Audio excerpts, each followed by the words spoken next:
जय सच्चिदानंद प्रभु। आज जो हम लोग विषय का चुनाव किए हैं वो संभोग। संभोग की क्षणिक आनंद जो है हमें समाधि की शाश्वत आनंद के तरफ इशारा करती है। अगर इसको हम समझ सके तो संभोग के पहले भोग के पहले अगर शब्द देखेंगे तो सम लगा हुआ है। सम मतलब समता में, समत्व में हम भोग करें तो वो सुकृत हो जाता है, वो अच्छे कर्म हो जाते हैं।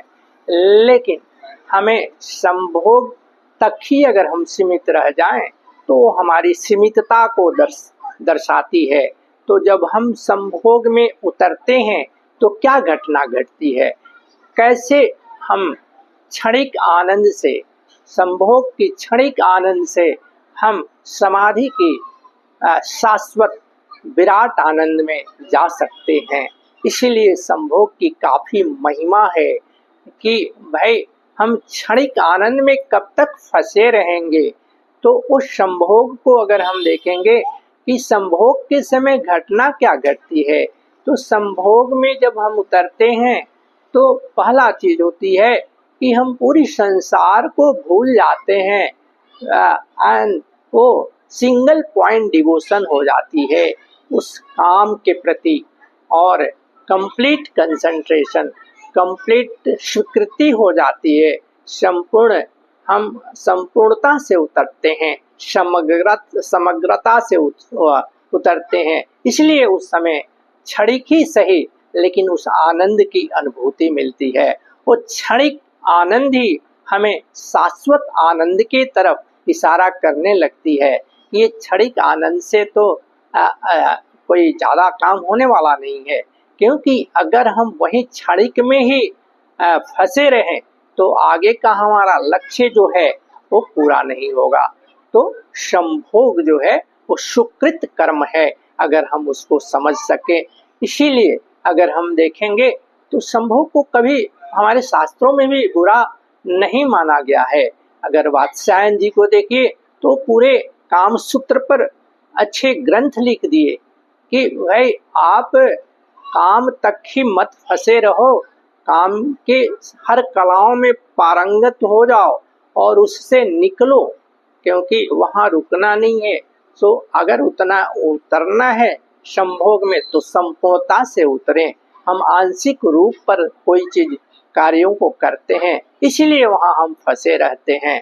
तो जो भी कार्य करें हम पूर्णतया करते हैं, संपूर्णता से करें। तो अगर हम देखेंगे कि हम क्यों हे दृष्टि से देखते हैं संभोग को, जबकि हमारे शास्त्रों में भी इसका काफी जगह वर्णन आती है।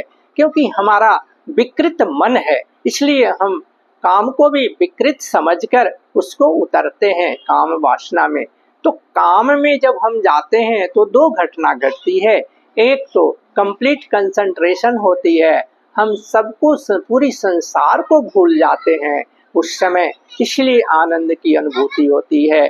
और दूसरी घटना घटती है कि अहंकार मिट जाती है। क्योंकि जब हम अपने पार्टनर, जो भी संभोग में उतरता है, उन दोनों में कोई अहंकार नहीं रहता है, क्षमता रहती है, क्योंकि तभी तो दिल मिलता है। तो दो घटना बहुत ही इम्पोर्टेंट है, बहुत ही महत्वपूर्ण है। क्योंकि संभोग जो है, संभोग में ये दो घटना जो है यही हमें समाधि की शाश्वत आनंद की खोज कराती है। क्योंकि अहंकार मिटना कोई छोटी मोटी घटना नहीं है जब हम संभोग में उतरते हैं तो, क्योंकि दोनों पार्टनर के बीच में कोई अहंकार उस समय नहीं रहता है।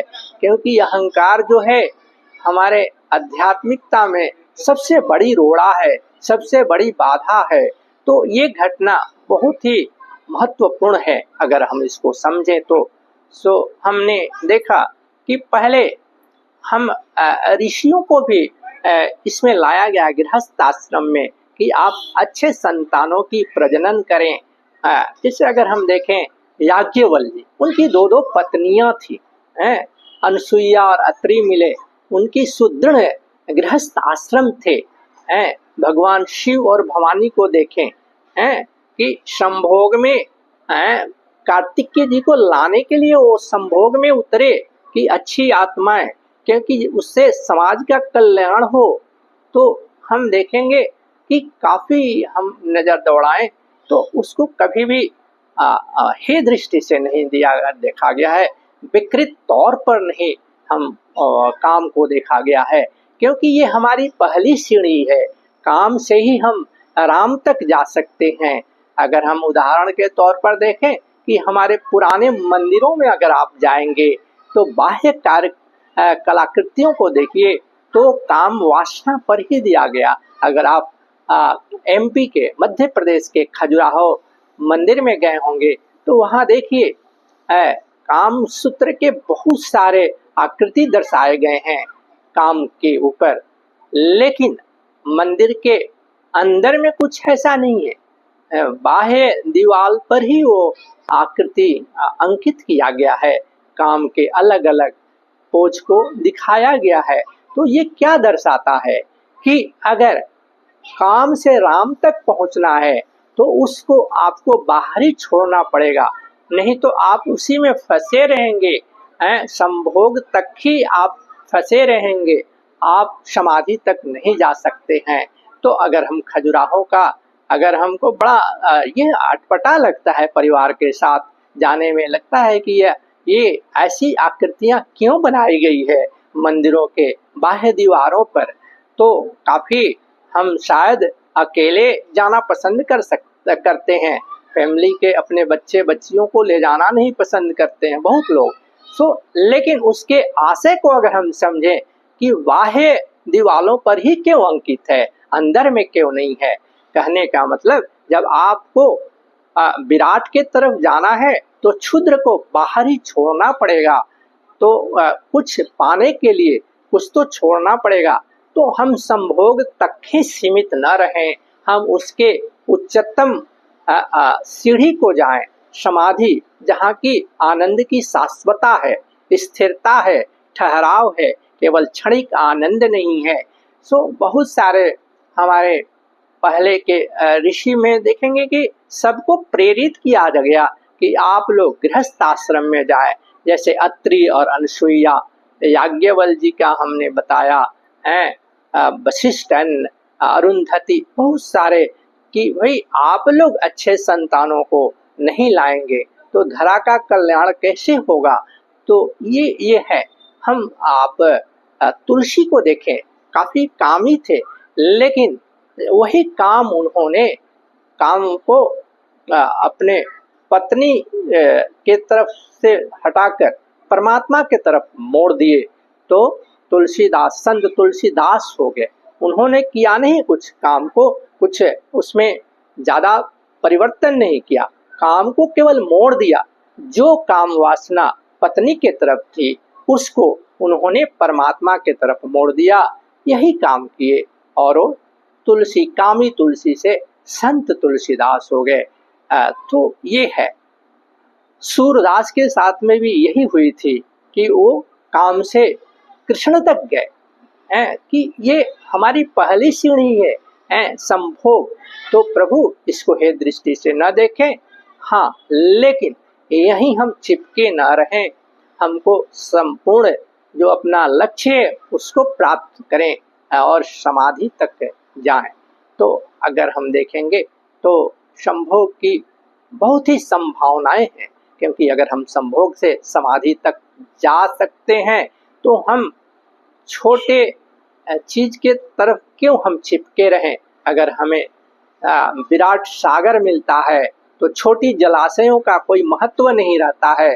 जब एक बार विराट की आनंद हम ले लेते हैं तो क्षणिक तो अपने आप ही छूट जाता है प्रभु।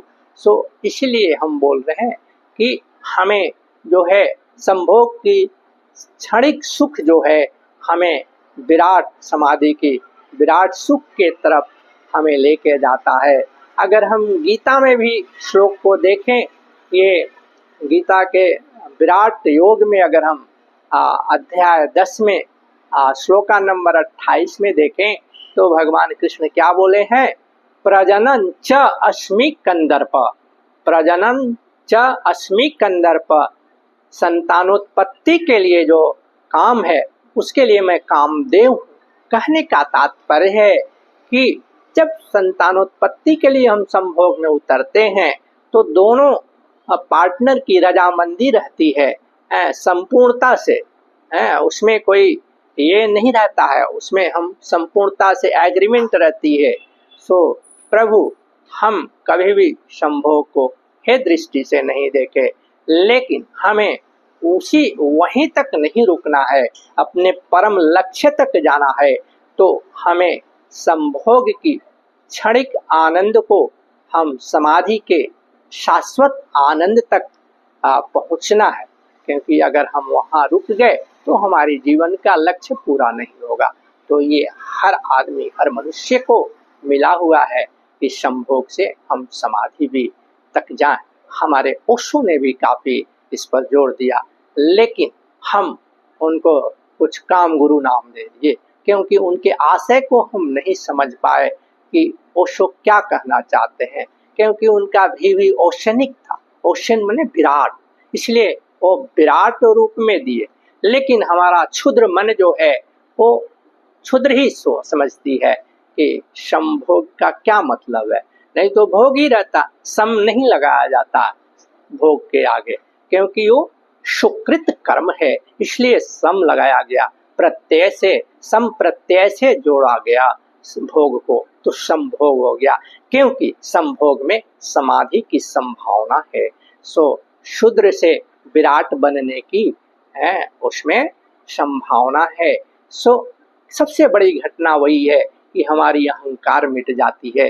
कबीर बाबा ने भी बोले, बहुत ढूंढा उसे फिर भी न पाया, अगर पाया पता अपना न पाया। पता अपना न पाने का मतलब क्या है कि अहंकार का मिट जाना।